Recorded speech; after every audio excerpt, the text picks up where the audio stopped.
Hello everyone, जय हिंद दोस्तों। आप सभी का स्वागत है महेंद्रास के ऑफिशियल यूट्यूब चैनल पर। मैं आयुष अग्निहोत्री आपके लिए ST7A का डिस्कशन, जनरल अवेयरनेस के पार्ट का डिस्कशन लेकर आ चुका हूं। तो फटाफट कनेक्ट हो जाएं। जैसा आपको पता है एवरी मंडे ST डिस्कशन होता है जो आपकी ST ब्रांच में ऑफलाइन होती है। ST07A का डिस्कशन लेकर हम आ चुके हैं। यह डिस्कशन एवरी मंडे आपका 11 AM से शुरू होता है। तो चलिए देखते हैं क्या क्वेश्चन रहे और क्या उनका आंसर रहेगा, क्या एक्सप्लेनेशन होने वाला है, क्या और एडिशनल पॉइंट हैं जो हमें याद रखने हैं, जो आगे हमारे क्वेश्चन क्रिएट हो सकते हैं या बन सकते हैं। तो चलिए शुरू करते हैं, चलते हैं अपने फर्स्ट क्वेश्चन की तरफ। और हमारा जो जनरल अवेयरनेस का पार्ट रहता है वो 76 नंबर क्वेश्चन से शुरू होता है और 100 नंबर क्वेश्चन तक जाता है। तो हमारा 76 नंबर जो क्वेश्चन रहा ST07A में वो तो कुछ इस तरह से था। Who has been announced as the brand ambassador of JioMart, the e-marketplace Reliance Retail? E-marketplace Reliance retail JioMart के ब्रांड एम्बेसडर के रूप में किसे घोषित किया गया है? ब्रांड एम्बेसडर किसे अपॉइंट किया गया है, किसे डिक्लेयर किया गया है? बहुत ही सिंपल सा क्वेश्चन है, इससे पहले भी आपने ये क्वेश्चन देखा होगा, है ना? तो फटाफट आंसर करें कि आपने क्या आंसर किया था इस क्वेश्चन का अपनी एसटी में। विराट कोहली, रोहित शर्मा, सुरेश रैना, महेंद्र सिंह धोनी या फिर हार्दिक पांड्या? फटाफट से आंसर करेंगे आप सभी। और ब्रांच में आप लोग एसटी जरूर दें, अगर एसटी नहीं दे रहे हैं तो देना शुरू कर दें। जो लोग दे रहे हैं एसटी जरूर दें और उसका एनालिसिस भी करें। अगर जो लोग नहीं दे रहे हैं वो भी देना शुरू करें, है ना? डिस्कशन आपको एवरी मंडे मिल जाता है। ये एसटी आपकी ब्रांच में ऑफलाइन होती है, यानी मंडे टू सैटरडे तक ये एसटी आपकी रन करती है और मंडे को हम इसका डिस्कशन लेकर आते हैं। हर पार्ट पे आते हैं। जनरल अवेयरनेस का डिस्कशन मॉर्निंग 11 AM शुरू होता है। इससे पहले आपका क्वांट्स का डिस्कशन आ चुका होता है, रीजनिंग का भी आ चुका होता है और इंग्लिश का भी आ चुका होता है। चलेंगे क्वेश्चन के आंसर की तरफ। तो बहुत ही सिंपल भाई, महेंद्र सिंह धोनी जी यहाँ पर राइट आंसर हो जाएगा। ऑप्शन आपका फोर्थ क्या हो जाएगा? राइट हो जाएगा। ठीक है, ऑप्शन 4 आपका यहाँ पर राइट है। महेंद्र सिंह धोनी जी को जियो मार्ट के ब्रांड एम्बेसडर के रूप में क्या किया गया है? अपॉइंट किया गया है, अनाउंस किया गया है। एक्सप्लेनेशन में भी दिया है, Reliance retail e marketplace Jio mart announced cricket of Mahendra Singh Dhoni as its brand ambassador. Next question is, what is the percentage growth in India's net direct tax collection from October 2023? अक्टूबर 2023 से भारत के शुद्ध प्रत्यक्ष कर संग्रह में कितने प्रतिशत की वृद्धि हुई है? अभी हाल ही में ये हमें पॉइंट देखने को मिला था, है ना? डायरेक्टली यहाँ एसटी में हमें क्वेश्चन देखने को मिल रहा है। अक्टूबर 2023 से भारत के शुद्ध प्रत्यक्ष कर संग्रह में कितने प्रतिशत की वृद्धि हुई? ऑप्शन आपके दिए हुए हैं, आप बता सकते हैं क्या आंसर होने वाला है। क्या आंसर किया था आपने एसटी में, आप वो बताएं। ऑप्शन है यहाँ पर 21.80%, 20.80%, 19.50%, 19.20% या फिर 20.30%। फटाफट आंसर करेंगे आप सभी। चलते हैं आंसर की तरफ, देखते हैं राइट आंसर क्या होने वाला है ना? आप लोगों ने जो भी आंसर किया है अपनी एसटी में जरूर बताना शुरू करें।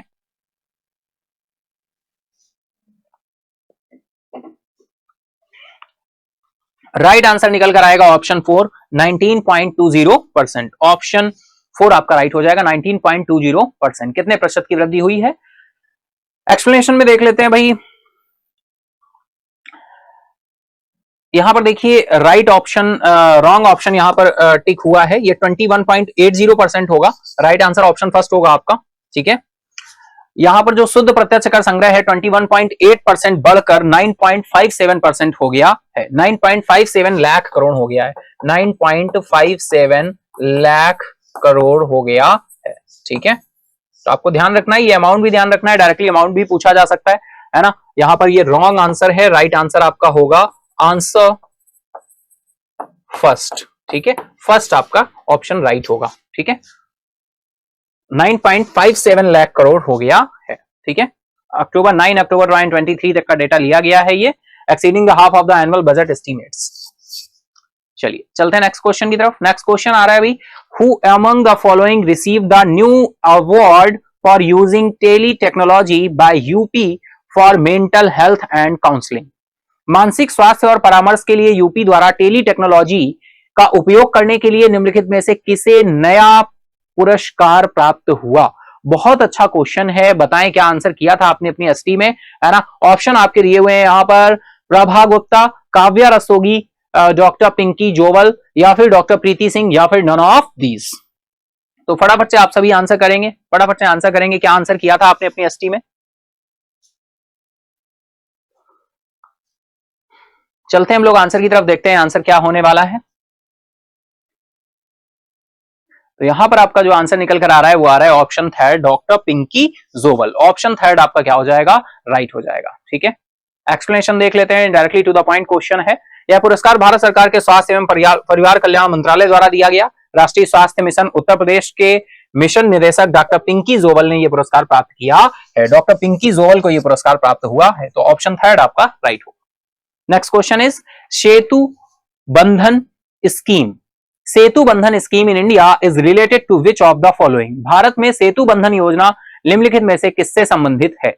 ऑप्शन आपके दिए हुए हैं, a plan for agriculture development, a scheme for women empowerment, a scheme for rural electrification, a plan for infrastructure development specially bridges, a plan for wild life conservation, है ना। 5 ऑप्शन दिए हुए हैं आपके, तो फटाफट आंसर करेंगे आप सभी। क्या आंसर होने वाला है, भारत में सेतु बंधन योजना निम्नलिखित में से किससे संबंधित है।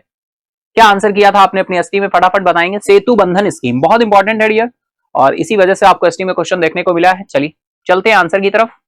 राइट आंसर हो जाएगा a plan for infrastructure development specially bridges. Specially bridges के लिए है, ऑप्शन 4 आपका राइट है। ठीक है, ऑप्शन 4 आपका राइट हो जाएगा, infrastructure development and specially bridges, Setu Bandhan scheme. ठीक है, डायरेक्टली आपको नाम ध्यान रखना है, सेतु Bandhan scheme.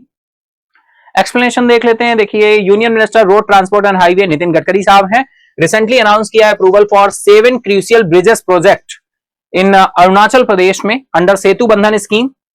These project with a combined cost of 118.50 crore. भाई कॉस्ट भी आपको ध्यान रखनी है, 118.50 करोड़ का जो कॉस्ट है टोटल। अरुणाचल प्रदेश की बात हो रही है, Arunachal Pradesh, Arunachal Pradesh.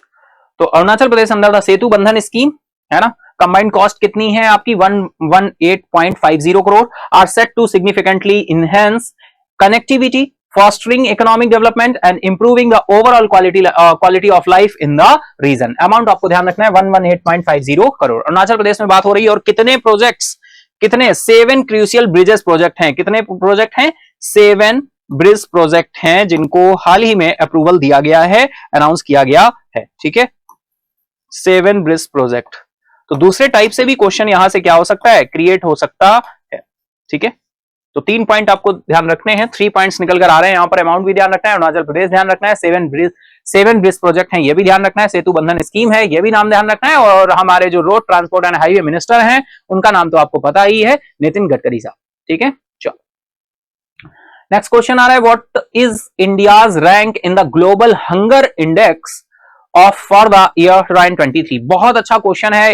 Index and ranking जो भी हमारे रहता है वो डायरेक्टली हमारे एग्जाम का पार्ट बनता है, डायरेक्टली हमारे एग्जाम का पार्ट बनता है। तो बस 2023 के लिए वैश्विक भूख सूचकांक में भारत का रैंक क्या है, फटाफट से आप सभी बताएंगे कि भारत का रैंक क्या है। 50th, 75th, 100th या फिर 111 यानी, या फिर 125th।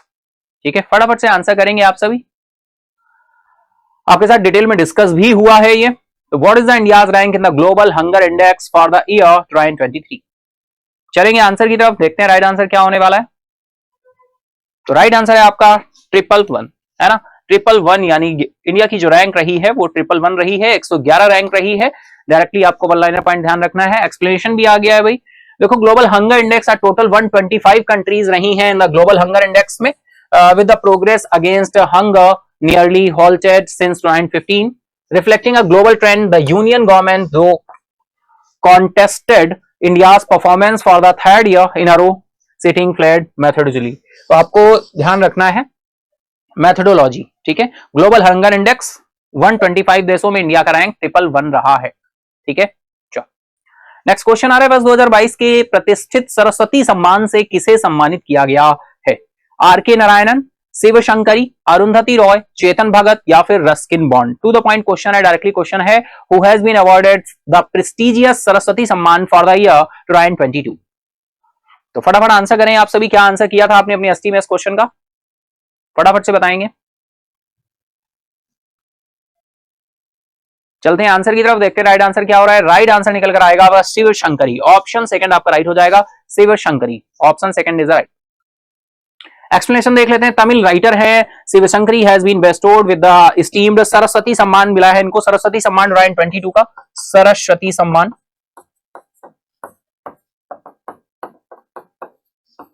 शिव शंकरी, नाम आपको ध्यान रखना है, शिव शंकरी, ठीक है। रिकॉग्नाइज हर कैपिटिवेटिंग मेमोरीज, सूर्य वासमम, ठीक है। सूर्य वंशम के इनके लिए इनको ये मिला है सूर्यवंशम, सूर्यवंशम, ठीक है। सूर्यवंशम को मान्यता देते हुए वर्ष 2022 के लिए प्रतिष्ठित सरस्वती सम्मान से सम्मानित किया गया। तमिल लेखिका हैं शिव शंकरी, तमिल लेखिका हैं शिव शंकरी, है ना। कहां से बिलोंग करती हैं भाई? तमिल, तमिल राइटर,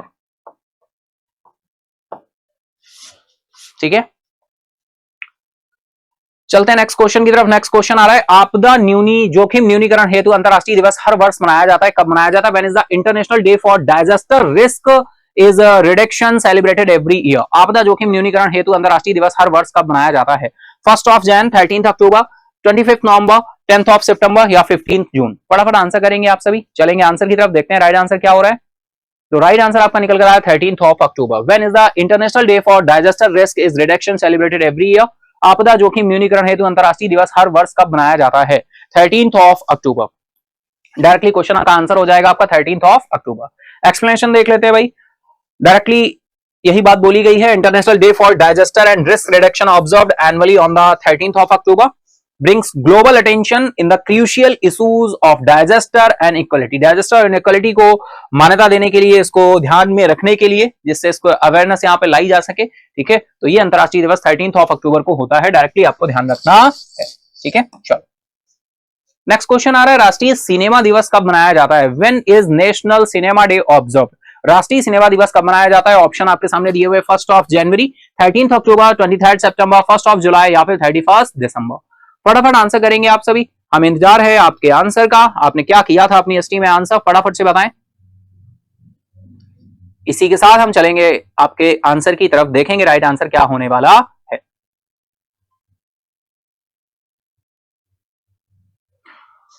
तो कमेंट बॉक्स में आंसर करते चलिएगा और बिल्कुल भाई लिंक को शेयर कर दीजिए फटाफट से अपने दोस्तों फ्रेंड के साथ, ताकि वो भी कनेक्ट हो सके, जिन्होंने अपनी ब्रांच में एसटी दी है वो इस डिस्कशन को देख सकें, समझ सकें कि क्या आंसर है, राइट आंसर क्या है, अपने आंसर्स मैच कर सकें और इसका एक्सप्लेनेशन भी समझ सकें। अगर कोई एडिशनल पॉइंट ऐड हो रहा है तो वो भी हम सीखते हैं। चलते हैं आंसर की तरफ। राइट आंसर हो जाएगा 13 अक्टूबर। ऑप्शन सेकंड आपका राइट हो जाएगा। National cinema day observed on 13 October aims to celebrate the magic of big screen and appreciate the success of recent blockbuster films. Last year cinema day was organised on 23 September. भाई 13 अक्टूबर को मनाए जाने वाला राष्ट्रीय cinema दिवस का उद्देश्य बड़े पर्दे पर जादू का जश्न मनाना है, हाल ही में ब्लॉकबस्टर फिल्मों की सफलता की सराहना करना, और पिछले साल 23 सितंबर को सिनेमा दिवस का आयोजन किया गया था। यानी पिछले साल 23 सितंबर से फाइनली इसको मनाने की बात की गई। अब ये 13 अक्टूबर को क्या किया जाता है? मनाया जाता है, सेलिब्रेट किया जाता है। तो आपको ध्यान रखना है, ऑप्शन आपका सेकंड राइट हो जाएगा 13 अक्टूबर। चलेंगे नेक्स्ट इज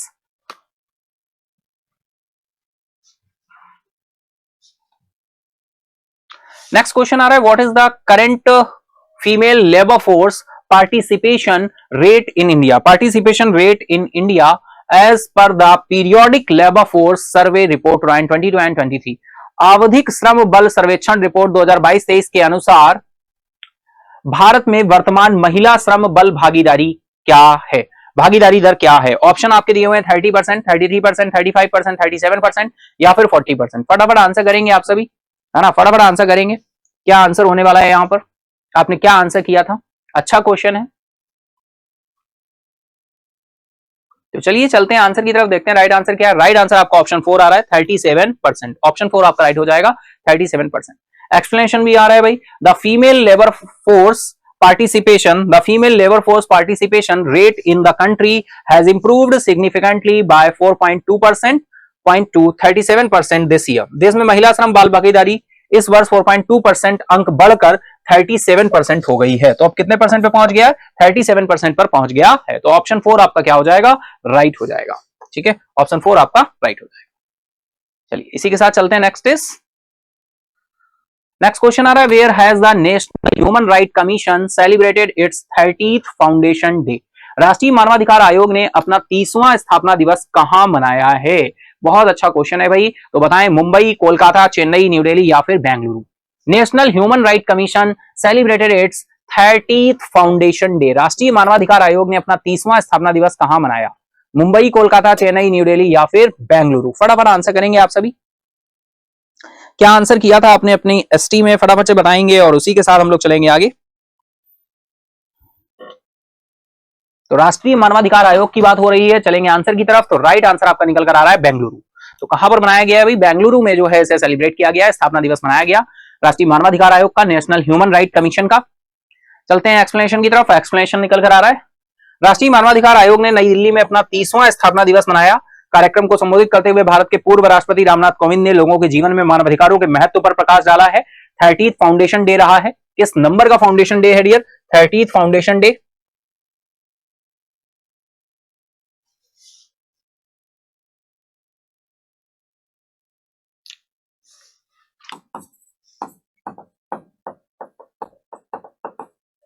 यहां पर डियर करेक्शन है, देखिए, ठीक है।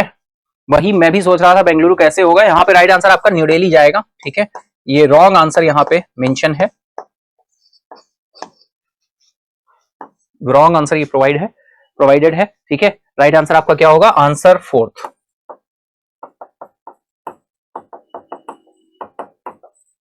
आंसर 4 राइट होगा, न्यू दिल्ली, ठीक है। ध्यान रखिएगा, by default new Delhi right होगा, ठीक है। चलिए, राष्ट्रीय मानवाधिकार आयोग ने अपना 30वां स्थापना दिवस कहां मनाया? 30th फाउंडेशन डे कहां मनाया गया है? न्यू दिल्ली में मनाया गया है। और कौन? राष्ट्रपति रामनाथ कोविंद जी यहां पर रहे हैं, जिन्होंने इसको क्या किया है? संबोधित किया है ना। इन्होंने एड्रेस किया है रामनाथ कोविंद जी ने इवेंट को, former president of India. Next question is, what is the objective of the funding approved by the bank of Baroda for infrastructure and affordable housing project? बुनियादी ढांचे और किफायती आवास परियोजनाओं के लिए बैंक ऑफ बड़ौदा द्वारा अनुमोदित फंडिंग का उद्देश्य क्या है? ऑप्शंस आपके दिए हुए हैं, supporting the fashion industry, expanding the hospitality sector, financing, यहां पे स्पेस होगा, financing green energy project, financing green energy project, या फिर प्रमोटिंग डिजिटल आर्ट्स इनिशिएटिव्स, है ना, प्रमोटिंग डिजिटल आर्ट्स इनिशिएटिव्स, या फिर supporting development in housing and infrastructure. तो फटाफट बताएं, अच्छा क्वेश्चन है। बुनियादी ढांचे और किफायती आवास परियोजनाओं के लिए बैंक ऑफ बड़ौदा द्वारा अनुमोदित फंडिंग का उद्देश्य क्या है? What is the objective of the funding approved by the bank of Baroda for infrastructure and affordable housing project? चलेंगे आंसर की तरफ, देखते हैं राइट आंसर क्या होने वाला है, या आपने क्या आंसर किया था इसका।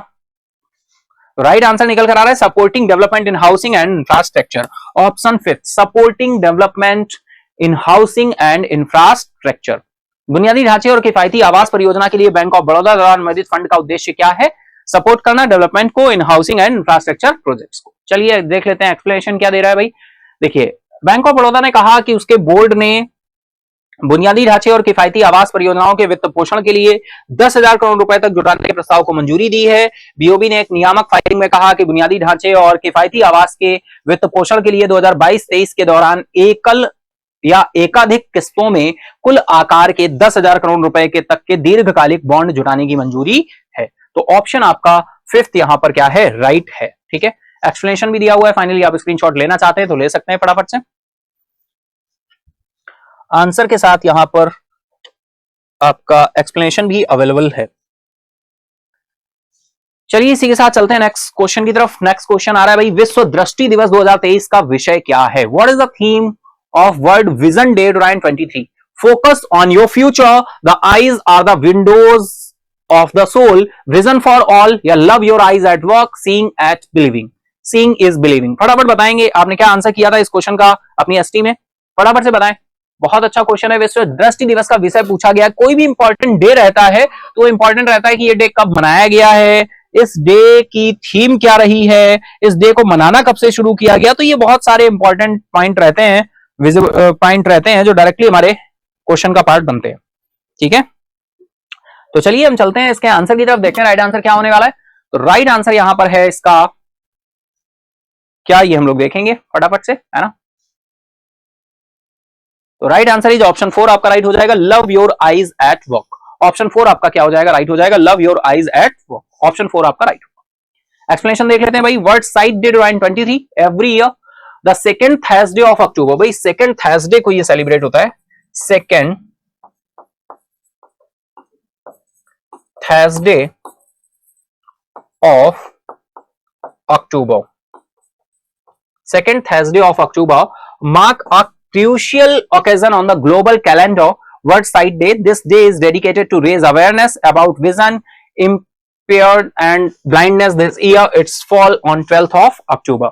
तो इस दिन जो सेकेंड थर्सडे रहा वो 12th ऑफ अक्टूबर को रहा, तो ये डे 12th ऑफ अक्टूबर को मनाया गया है और इसकी जो थीम है वो love your eyes at work. Option 4 आपका राइट हो जाएगा। ठीक है, ऑप्शन 4 आपका क्या हो जाएगा, राइट हो जाएगा।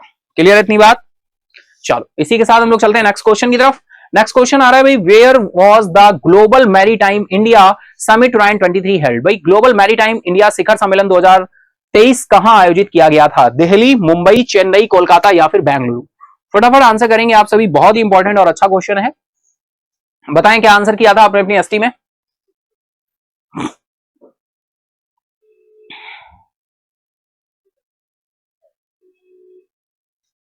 चलते हैं आंसर की तरफ, देखते हैं राइट आंसर क्या है। तो राइट आंसर निकल कर आ रहा है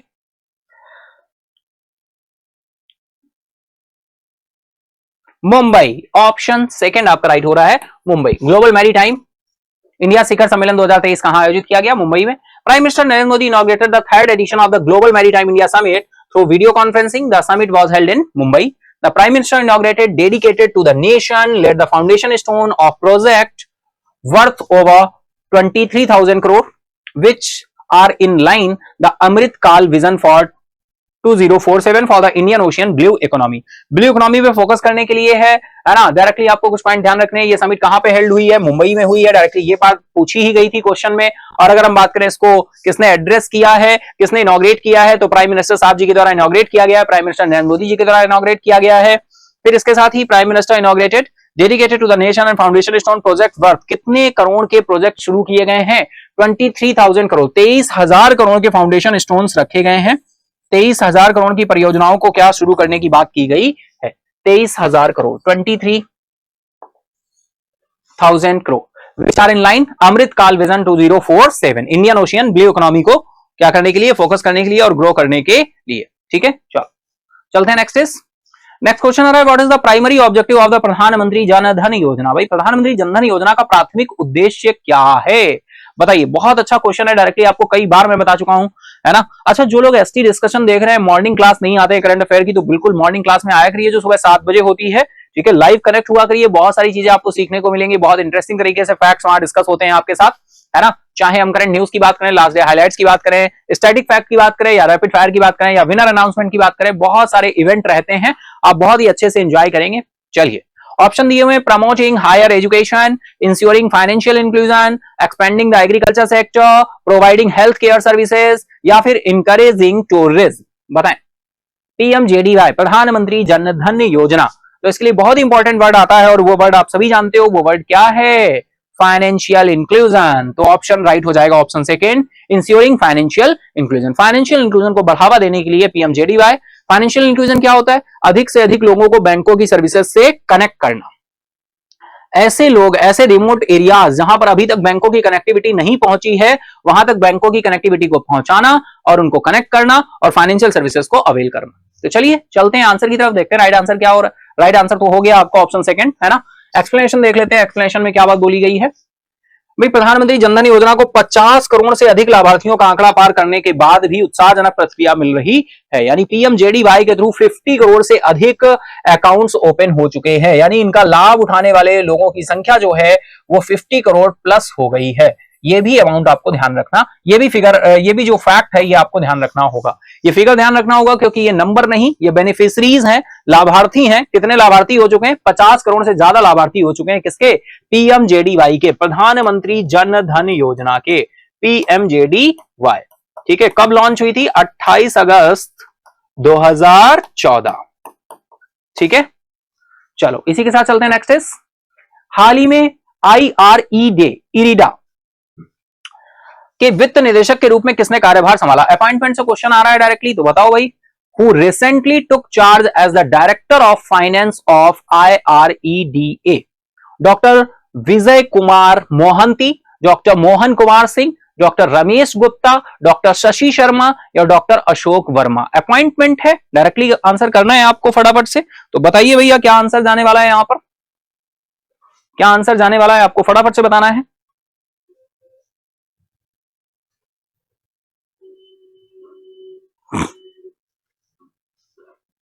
हम लोग चलते हैं आंसर की तरफ, देखते हैं राइट आंसर क्या हो रहा है। तो राइट आंसर हो रहा है इस क्वेश्चन का doctor Vijay Kumar Mohanty. Option A आपका क्या हो जाएगा, राइट हो जाएगा, doctor Vijay Kumar Mohanty. Option A आपका राइट हो जाएगा। एक्सप्लेनेशन देख लेते हैं भाई।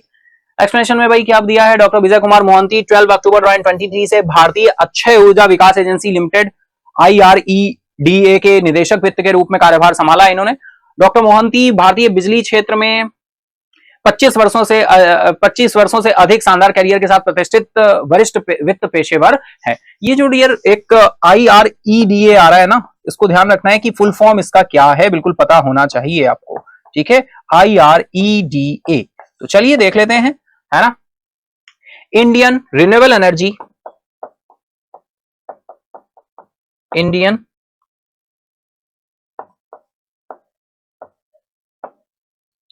Renewable energy development agency limited,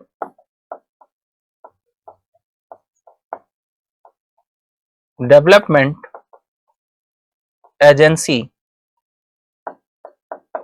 limited, ठीक है। तो इसका फुल फॉर्म जरूर ध्यान रखिएगा, IREDA, Indian renewable energy development agency limited, Indian renewable energy development agency limited, ठीक है। इफेक्ट में कब से आई, 12 अक्टूबर 2023। कब से इफेक्ट में आई, 12 अक्टूबर 2023। क्लियर, चलो तो राइट आंसर क्या हो गया, ऑप्शन फर्स्ट, ठीक है। चलते हैं नेक्स्ट इज 91st क्वेश्चन की तरफ, देखते हैं हमारा 91st क्वेश्चन नंबर क्या कहने वाला है। तो हम चलते हैं फटाफट से, आ जाते हैं नेक्स्ट क्वेश्चन पर। नेक्स्ट क्वेश्चन आ रहा है, when did the central electricity authority celebrated it's 50th foundation day. भाई केंद्रीय विद्युत प्राधिकरण ने अपना 50वां स्थापना दिवस कब मनाया, है ना। 50वां स्थापना दिवस इन्होंने मनाया है, कब मनाया है, 1 अक्टूबर 2023 है, 10 अक्टूबर है, 15 अक्टूबर, 20 अक्टूबर या फिर 30 अक्टूबर, है ना। फटाफट से आंसर करना है, आप सभी को बताएं क्या आंसर किया था आपने अपनी एसटी में, फटाफट से बताना है आपको, फिर हम लोग चलेंगे इसके आंसर की तरफ, ठीक है। लेकिन उससे पहले आपको आंसर करना होगा।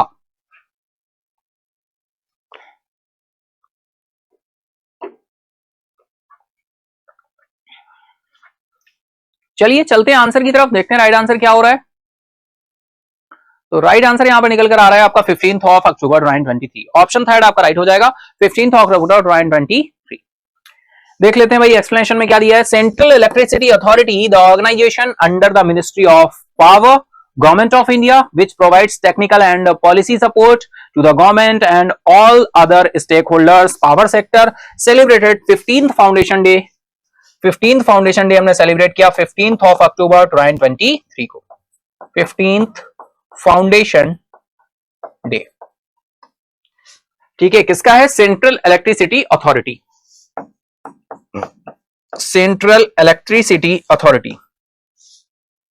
नेक्स्ट चलेंगे मनोहर सिंह गिल, जिनका अभी हाल ही में निधन हुआ है। ये किस फील्ड से बिलोंग करते हैं भाई, Manohar Singh Gill who passed away recently was scientist है, former chief election commissioner of India रहे हैं, एक्टर है, स्पोर्ट्स पर्सन है या फिर राइटर है। फटाफट आंसर करेंगे आप सभी, बहुत अच्छा क्वेश्चन है, बताएं क्या आंसर रहा था इसका, किस फील्ड से बिलोंग करते हैं भाई। किसी की ऑब्चुरी होती है, किसी का निधन होता है, हमारे लिए क्वेश्चन होता है, डायरेक्टली एग्जाम का पार्ट बनता है, किस फील्ड से बिलोंग करते हैं और अभी किस फील्ड से बिलोंग करते हैं, और अगर इनको कोई अवार्ड्स वगैरह मिला हुआ है तो वो भी हमारे लिए इंपॉर्टेंट हो जाता है ना, वो भी हमारे लिए इंपॉर्टेंट हो जाता है। चलिए चलते हैं आंसर की तरफ, देखते हैं राइट आंसर क्या हो रहा है। तो राइट आंसर आपका निकल कर आ रहा है, former chief election commissioner of India रहे हैं भाई। ऑप्शन सेकंड आपका राइट हो जाएगा, Manohar Singh Gill former chief election commissioner of India रहे हैं। एक्सप्लेनेशन देख लेते हैं भाई। Manohar Singh Gill former chief election commissioner of India and junior minister of Manmohan Singh government, passed away at the age of 87। Manmohan Singh सरकार में ये रहे हैं, मनोहर सिंह गिल जी जो है फॉर्मर चीफ इलेक्शन कमिश्नर रहे हैं। ऑप्शन सेकंड आपका right. Next is recently the defence ministry signed and contract with, भाई हाल ही में रक्षा मंत्रालय ने एक अनुबंध पर हस्ताक्षर किए हैं, किसके साथ हस्ताक्षर किए हैं, ऑप्शन आपके दिए हुए, Taneja aerospace and aviation limited है, डेटा पैटर्न्स इंडिया लिमिटेड है, या फिर कोचीन शिपयार्ड्स लिमिटेड है, या फिर भारत डायनामिक्स लिमिटेड है, या फिर नन ऑफ दीज है? क्वेश्चन अच्छा है, फटाफट बताएंगे। एक डिफेंस मिनिस्ट्री ने अभी हाल ही में साइन अप किया है, कॉन्ट्रैक्ट साइन किया है, किसके साथ ये कॉन्ट्रैक्ट साइन किया है, फटाफट से आप बताएंगे। ठीक है, ऑप्शन आपके सामने, क्या आंसर किया था आपने अपनी एसटी में, फटाफट से बताना शुरू करें।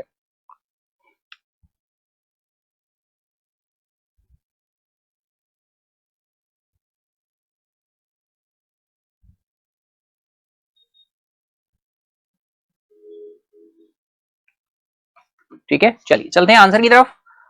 राइट आंसर क्या निकल कर आ रहा है, चलिए देखते हैं। तो राइट आंसर हो जाएगा आपका Cochin shipyard limited, option third आपका राइट हो जाएगा, कोचीन शिपयार्ड लिमिटेड। ठीक है, चलते हैं एक्सप्लेनेशन की तरफ। The defence ministry has signed a contract for the mid-life upgrade repowering of INS Byas and Cochin Shipyard Limited to the cost of over 313 crore rupee. 313 crore rupee.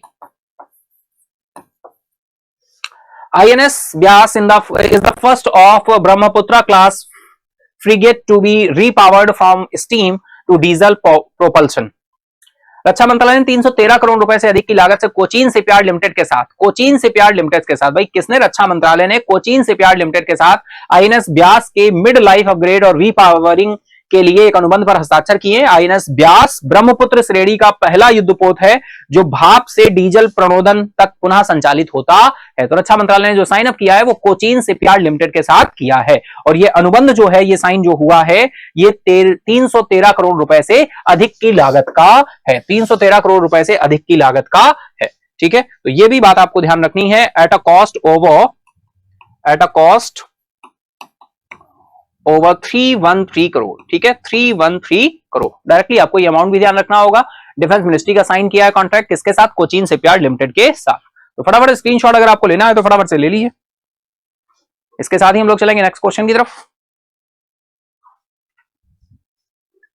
चलिए, तो next question की तरफ चलते हैं। Next question क्या आने वाला है, क्या कहने वाला है, तो हम लोग देखते हैं। तो नेक्स्ट क्वेश्चन आ रहा है आपका, what is retail banking? Retail banking क्या है? Where transactions are held with other banks, where transactions are held directly with individuals, where transactions are held with other big corporations, या फिर all of the above, या फिर none of these। Retail banking क्या है? What is retail banking? फटाफट answer करेंगे आप सभी, बताइए क्या आंसर होने वाला है यहां पर। क्या आंसर किया था आपने अपनी एसटी में? रिटेल बैंकिंग पूछा गया है, तो चलिए देखते हैं राइट आंसर क्या है। राइट आंसर आएगा where transactions are held directly with individuals. ठीक है, यानी transactions are held indirectly with individuals. Option second आपका क्या हो जाएगा, राइट हो जाएगा। जो ट्रांजेक्शंस होते हैं रिटेल बैंकिंग में वो कैसे डायरेक्टली करते हैं, इंडिविजुअल्स, है ना। चलिए देख लेते हैं, एक्सप्लेनेशन की तरफ चलते हैं। एक्सप्लेनेशन में क्या बात बोली गई है तो वो भी देख लेते हैं हम लोग। Retail banking means banking where transactions are held directly with customer and there are no transactions with other banks or corporation। Retail banking का मतलब है ऐसी बैंकिंग से है जहां लेन देन सीधे ग्राहकों के साथ होता है और अन्य बैंकों या निगमों के साथ कोई लेन देन नहीं होता है। ग्राहकों का सीधे लेन देन होता है, कोई बैंकिंग का, भाई कोई बैंकिंग इंस्टीट्यूशन बीच में नहीं आता, वो खुद ही अपनी जो है ट्रांजेक्शंस होते हैं वो कर रहे होते हैं, डायरेक्टली ट्रांजेक्शंस कर रहे होते हैं विद इंडिविजुअली, है ना। यहां पर बीच में कोई भी बैंक नहीं आता या कोई कॉर्पोरेशन नहीं आता है। ठीक है, उसी को हम रिटेल बैंकिंग बोल देते हैं। तो ऑप्शन सेकंड आपका राइट है और आई होप आप समझ गए होंगे। चलिए नेक्स्ट क्वेश्चन की तरफ चलते हैं।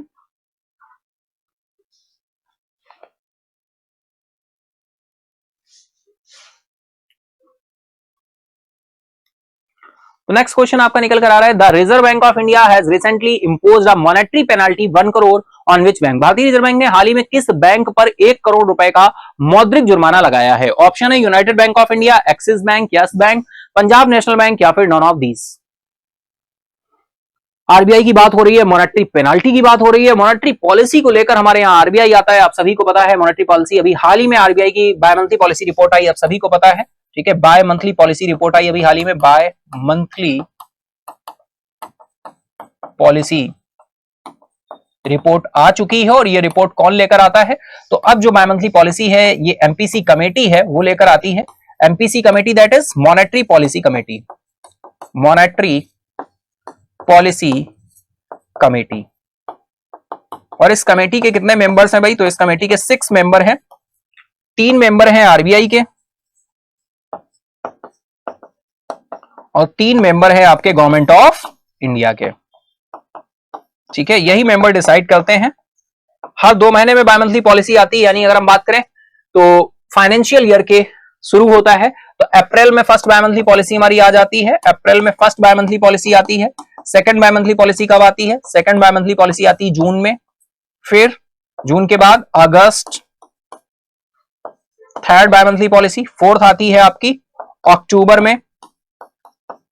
फिफ्थ आपकी आती है दिसंबर में और लास्ट आपकी आती है सिक्स्थ बाय मंथली पॉलिसी आती है फेब में, जो कि अभी आ चुकी है। और ये किस फाइनेंशियल ईयर की आई है भाई? फाइनेंशियल ईयर अभी कौन सा चल रहा है? FY24 चल रहा है। तो FY24 फाइनेंशियल ईयर की लास्ट बाय मंथली पॉलिसी आ चुकी है और यहां पर रेट्स में कोई भी चेंज नहीं किया गया है। ठीक है, यानी same as well as repo rate जो हमारा 6.50 था वो एज इट इज वैसा ही है। अब जब रेपो रेट सेम है, रिवर्स रेपो रेट पहले ही फिक्स किया जा चुका है 3.35% पर। ये परसेंटेज बहुत ही इंपॉर्टेंट है, आप सभी को पता होने चाहिए। अगर पता है तो बहुत अच्छी बात, और अगर नहीं पता है तो कहीं फटाफट से नोट कर लीजिएगा, है ना। तो repo rate 6.50, reverse repo rate 3.35। इसके बाद हम बात कर लें dear SDF standing deposit facility rate. ये प्रेजेंट टाइम कितना है भाई? 6.25। ठीक है, 6.25। Bank rate 6.75। और एक और फैसिलिटी आती है, जैसे SDF एक फैसिलिटी था वैसे ही एक फैसिलिटी आती है आपकी MSF मार्जिनल स्टैंडिंग फैसिलिटी, और ये भी बैंक रेट पर ही कैलकुलेट होता है क्योंकि ये एक फैसिलिटी है और फैसिलिटीज बैंक रेट पर ही कैलकुलेट होती है। ठीक है, चलिए, तो ये तो हमारे सारे रेट्स हो गए। फर्स्ट आया आपका रेपो रेट, सेकंड आपका reverse repo rate, third is SDF facility आई है, फोर्थ इज आपका बैंक रेट आया और फिफ्थ इज आपका MSF। इसके साथ ही 2 रिजर्व रेशियो होते हैं जिनको भी आप जानते होंगे। रिजर्व रेशियो हमारा एक होता है CRR कैश रिजर्व रेशियो और दूसरा होता है SLR। और CRR आप सभी को पता है कितने परसेंट है? 4.50% और SLR कितने परसेंट है? 18%। अच्छा, एक छोटा सा क्वेश्चन बताओ, CRR और SLR कैलकुलेटेड ऑन, CRR और SLR किस पर कैलकुलेट होते हैं? फटाफट से बताइए भाई, कौन बताएगा? फटाफट कमेंट बॉक्स में आंसर करेंगे आप सभी। CRR और SLR कैलकुलेट किस पे होते हैं? तो CRR and SLR calculated on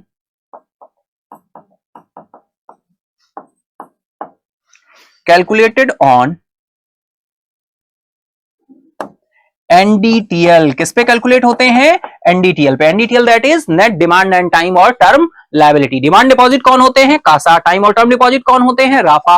ये सारे पॉइंट आपको पता होने चाहिए। मॉनेटरी पॉलिसी कौन लेकर आता? RBI। RBI के बिहाफ पे कौन लाता है? MPC committee. कितने मेंबर होते हैं? 6। मॉनेटरी पॉलिसी एक तरफ होती है फिस्कल पॉलिसी, जहां भी फिस्कल वर्ड आता है उसका मतलब क्या होता है? Government, government of India. Fiscal policy कौन लेकर आता है? Government of India. Monetary policy कौन लेकर आता है? RBI। RBI कैसे लेकर आता है? Bimonthly. Government fiscal policy कैसे लेकर आता है भाई? गवर्नमेंट बजट लेकर आती है, गवर्नमेंट स्कीम्स लेकर आती है। ये 2 पॉलिसी, फिस्कल एंड मॉनेटरी, ये 2 पॉलिसी होती हैं जो किसी भी कंट्री की इकोनॉमी को रन आउट करने के लिए काम करती हैं। ठीक है, तो RBI आया, RBI ने पेनाल्टी लगाई अभी हाल ही में किसी एक बैंक पर 1 करोड़ रुपए की। अब किस बैंक पर पेनाल्टी लगाई? हमारा क्वेश्चन तो ये था, लेकिन RBI की बात हुई, मॉनेटरी पॉलिसी की बात हुई, तो थोड़े से कॉन्सेप्ट हमने आपके साथ डिस्कस कर लिए। आई होप आपने ये पॉइंट पसंद किए होंगे।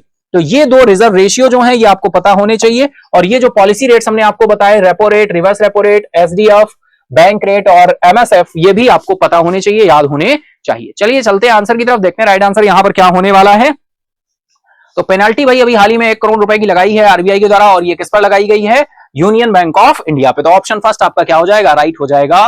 ऑप्शन फर्स्ट आपका राइट हो जाएगा। ठीक है, तो स्क्रीनशॉट ले लीजिएगा फटाफट से। अगर आप स्क्रीनशॉट लेना चाहते हैं इन सारे पॉइंट्स का तो ले सकते हैं। 6 बाय मंथली पॉलिसीज आती हैं एक फाइनेंशियल ईयर में, है ना, और कौन लेकर आता है? MPC committee. MPC committee that is monetary policy committee. तो चलिए इसको हमें रफ करना होगा, इसके बाद ही हम चलेंगे एक्सप्लेनेशन की तरफ। तो चलिए हम इसको रफ करते हैं। स्क्रीनशॉट आई होप आपने ले लिया होगा। अब हम चलते हैं आंसर की तरफ, एक्सप्लेनेशन की तरफ। तो एक्सप्लेनेशन फाइनली ये निकल कर आ रहा है भाई, the reserve bank of India impose a monetary penalty of 1 crore on Union Bank of India citing non-compliance with regulatory directives pertaining to loan and advances, statutory and other restrictions. This penalty was levied by RBI to 923 in accordance with the powers granted under the Banking Regulation Act 1949. ठीक है, यानी ये जो penalty लगाई गई union bank of India पर, ये किस एक्ट का यूज करके लगाई गई है? बैंकिंग रेगुलेशन एक्ट 1949 का यूज किया गया है। बैंकिंग रेगुलेशन एक्ट 1949 को यूज करके ये पेनाल्टी इंपोज की गई है। ठीक है,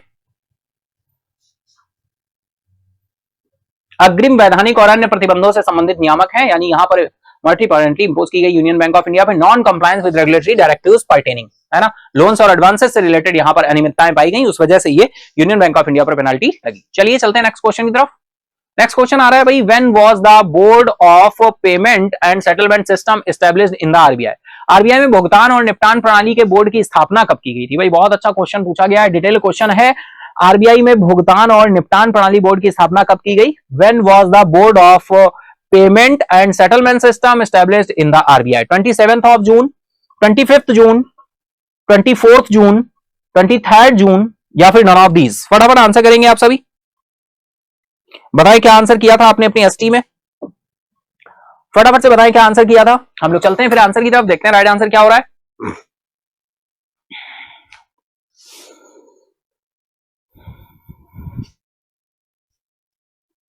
तो यहां पर राइट आंसर जो निकल कर आएगा आपका, वो आएगा 27th of June। Option first आपका राइट हो जाएगा, 27th of June। चलिए देख लेते हैं एक्सप्लेनेशन। भाई देखो दिया हुआ है board for payment and settlement system, ठीक है, board for payment and settlement system established in 2005। 2005 में ये एस्टैब्लिश किया गया, सेटअप किया गया to regulate and supervise the payment and settlement system. It was one of the two assistive bodies to central board of directors. Central board of directors के द्वारा भुगतान और निपटान प्रणालियों को विनियमित और पर्यवेक्षण करने के लिए 2005 में डीपीएससी की स्थापना की गई थी। यह केंद्रीय निदेशक मंडल के 2 सहायक निकायों में से एक है। तो राइट आंसर आपका ऑप्शन फर्स्ट है। डायरेक्टली आपको ध्यान रखना है, RBI payment and settlement system के रूप में काम करता है, ये तो आपको पहले से ही पता है, आरबीआई का मेन फंक्शन है। ठीक है, चलिए नेक्स्ट इज चलते हैं नेक्स्ट क्वेश्चन की तरफ, देखते हैं नेक्स्ट क्वेश्चन हमारा क्या कहने वाला है। तो next is green credit programme in India work under which ministry? Bharat में ग्रीन क्रेडिट कार्यक्रम किस मंत्रालय के अंतर्गत कार्य करता है? ग्रीन क्रेडिट कार्यक्रम finance ministry, ministry of agriculture, ministry of environment, forest and climate change, ministry of education या मिनिस्ट्री ऑफ डिफेंस? अच्छा क्वेश्चन है, फटाफट आंसर करेंगे आप सभी। क्या आंसर किया था आपने अपने एसटी में, फटाफट बताएंगे भाई। Green credit programme in India works under which ministry?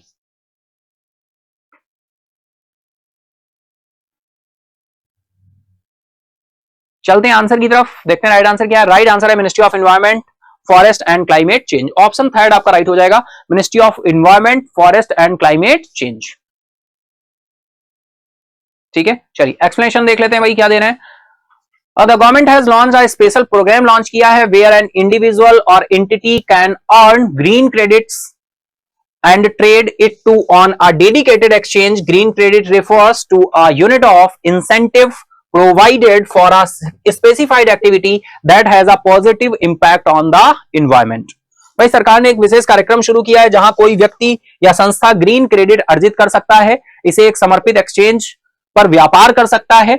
Green credit एक निर्दिष्ट गतिविधियों के लिए प्रदान की जाने वाली प्रोत्साहन की एक इकाई को संदर्भित करता है जिसका पर्यावरण पर सकारात्मक प्रभाव पड़ता है। देखो भाई सीधी सी बात है, ग्रीन क्रेडिट अर्जित करने का मतलब है कि ये एक एक्सचेंज होगा, व्यापार होगा, जिससे आप क्या कर सकते हैं, व्यापार कर सकते हैं, लेकिन इसमें ग्रीनरी को, एनवायरमेंट को प्रोटेक्ट करने की बात की गई है, एनवायरमेंट को फोकस करने की बात की गई है, वही यहां पर पॉइंट लिखा हुआ है। और मिनिस्ट्री ऑफ, इसी वजह से आपने देखा इसको कि ministry of environment, forest and climate change के द्वारा इसको क्या किया गया है, शुरू किया गया है। ठीक है,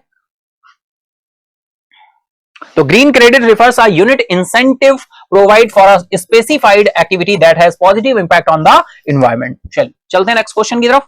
नेक्स्ट क्वेश्चन आ रहा है, वित्तीय समावेशन की मध्यम अवधि पथ समिति के अध्यक्ष कौन थे भाई?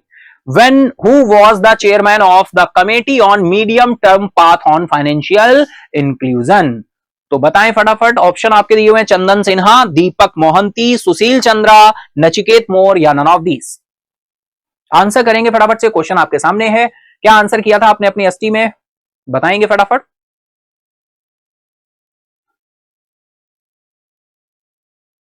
हम लोग चलते हैं इसके आंसर की तरफ, देखते हैं राइट आंसर क्या होने वाला है। राइट आंसर है आपका यहां पर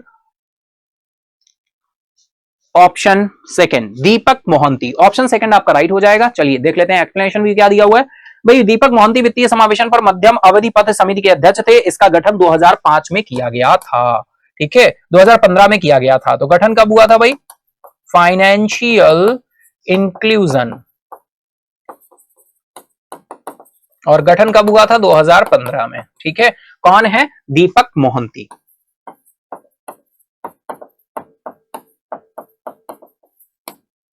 ठीक है। एनएमएफआई का फुल फॉर्म बताओ भाई, इसकी बात होती है तो बहुत इंपॉर्टेंट हो जाता है। एनएमएफआई, एनएमएफआई स्टैंड्स फॉर, ध्यान रखिएगा, national mission for financial inclusion, national mission for financial inclusion, ठीक है। तो फटाफट स्क्रीनशॉट ले लीजिएगा अगर आप लेना चाहते हैं। इसी के साथ हम लोग चलते हैं नेक्स्ट क्वेश्चन की तरफ। तो नेक्स्ट क्वेश्चन आ रहा है आपका, नेक्स्ट इज, बैंकों को सीआरआर के तहत आरबीआई के पास जमा राशि किस रूप में रखनी होती है। In what form the bank are required to maintain deposit with RBI under CRR. फटाफट बताएंगे, ऑप्शन आपके सामने दिए हुए हैं, cash, government securities, gold, all of the above या नन ऑफ दीज। बहुत अच्छा, बहुत ही सिंपल सा क्वेश्चन है, आप सभी को पता है। मॉनेटरी पॉलिसी टॉपिक अभी हमने थोड़ा सा आपके साथ डिस्कस किया, और उसी टॉपिक में सीआरआर जो रिजर्व रेशियोज हैं उनकी बात की गई है। तो रिजर्व रेशियो किस फॉर्म में रखना होता है, बताएं क्या आंसर किया था आपने, बहुत ही सिंपल क्वेश्चन। तो बैंकों को सीआरआर के तहत आरबीआई के पास जमा राशि किस रूप में रखनी होती है, कैश फॉर्म में, है ना। तो राइट आंसर क्या हो जाएगा आपका, कैश, ठीक है। किस फॉर्म में रखना होता है, कैश फॉर्म में रखना होता है, ठीक है। चलो चलते हैं इसके एक्सप्लेनेशन की तरफ। भाई एक्सप्लेनेशन में क्या चीजें दी हुई हैं अभी हमने आपके साथ डिस्कस किया। Cash reserve ratio is the share of banks total deposit that is mandated by the reserve bank of India to be maintained with the latter in the form of liquid cash.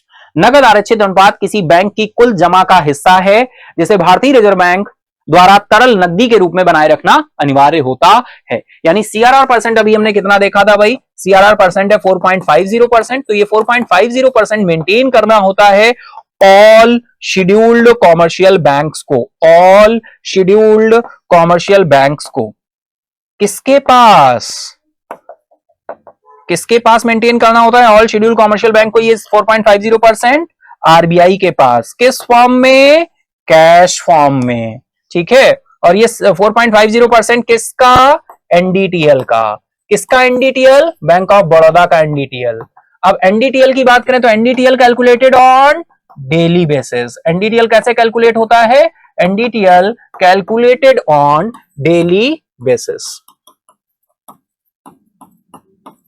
और NDTL stands for net demand and time slash term liability, ठीक है। Net demand and time और term liability. तो option तो ये NDTL हो जाएगा आपका, net demand and time and term liability. CRR percent 4.50%। Clear इतनी बात। चलिए आई होप बहुत अच्छे से आप समझ पाए होंगे इस बात को। फटाफट से स्क्रीनशॉट ले लीजिए अगर लेना चाहते हैं तो, ठीक है। तो नगद आरक्षित अनुपात किसी बैंक की कुल जमा का हिस्सा है जिसे भारतीय रिजर्व बैंक के पास तरल नकदी के रूप में बनाए रखना अनिवार्य होता है, मेंटेन रखना अनिवार्य होता है, मेंटेन करना होता है, ठीक है। चलो नेक्स्ट क्वेश्चन इज, तो नेक्स्ट क्वेश्चन की तरफ चलेंगे। नेक्स्ट क्वेश्चन आ रहा है भाई, what is the full form of BSBDA. BSBDA का पूर्ण रूप क्या है पूछा गया है, basic saving and bank deposit access, basic saving and bank demand account, board saving and bank deposit account या basic saving and bank deposit account, none of these, ठीक है। तो फटाफट आंसर करेंगे आप सभी। क्या आंसर है, बहुत ही अच्छा आपसे पूछा गया, फुल फॉर्म पूछा गया है ना। तो चलेंगे आंसर की तरफ, देखते हैं राइट आंसर क्या हो रहा है। राइट आंसर आपका निकल कर आ रहा है option 4, basic saving and bank deposit account. Option 4 आपका क्या हो जाएगा, राइट हो जाएगा। बीएसबीडीए डायरेक्टली देखो, इसका फुल फॉर्म कई बार डायरेक्टली एग्जाम में इंटरव्यूज में पूछ दिया जाता है, तो आपको ध्यान रखना है basic saving and bank deposit account, basic saving and bank deposit account. Clear है इतना बात? चलो एक्सप्लेनेशन देख लेते हैं भाई सीधा सा। Basic saving bank deposit account is a zero balance saving account होता है that takes care of your simple banking needs with free ATM card, monthly settlements and chequebook. Basic saving bank deposit account एक zero balance saving account है जो मुफ्त ATM card, basic statement और chequebook के साथ आपकी साधारण बैंकिंग जरूरतों का क्या रखता है, ख्याल रखता है। तो राइट आंसर आपका ऑप्शन फोर्थ हो जाएगा। ठीक है, राइट आंसर क्या हो जाएगा? Option fourth. ठीक है, तो डियर ये हम 100 नंबर क्वेश्चन पे आ गए। तो आई होप आप सभी ने बहुत अच्छी तरह से सेशन को क्या किया होगा, एंजॉय किया होगा। तो चलिए इसी के साथ हम लोग चलते हैं। तो आज के लिए इतना ही रखेंगे, है ना। बहुत अच्छी तरह से आपने एंजॉय किया होगा। हमने 76 से 100 नंबर क्वेश्चन तक आपके साथ डिस्कशन किया है। अगर आपने इस एक्सप्लेनेशन को पसंद किया है तो फटाफट लाइक करें, अपने दोस्तों फ्रेंड के साथ भी शेयर करें, और अगर अभी तक नहीं किया है सब्सक्राइब तो चैनल को जरूर सब्सक्राइब करें। और मॉर्निंग करंट अफेयर क्लास में 7 AM लाइव कनेक्ट हुआ करें। बहुत ही इंटरेस्टिंग तरीके से हम चीजों को सीखते हैं। तो हम लोग मिलते हैं मॉर्निंग क्लास में, है ना। और एक्सप्लेनेशन में जुड़ते हैं, एवरी मंडे डिस्कशन आपका होता है, एक्सप्लेनेशन होता है। ठीक है, तो चलिए आज के लिए इतना ही। Thank you everyone, good bye, take care, Jai Hind.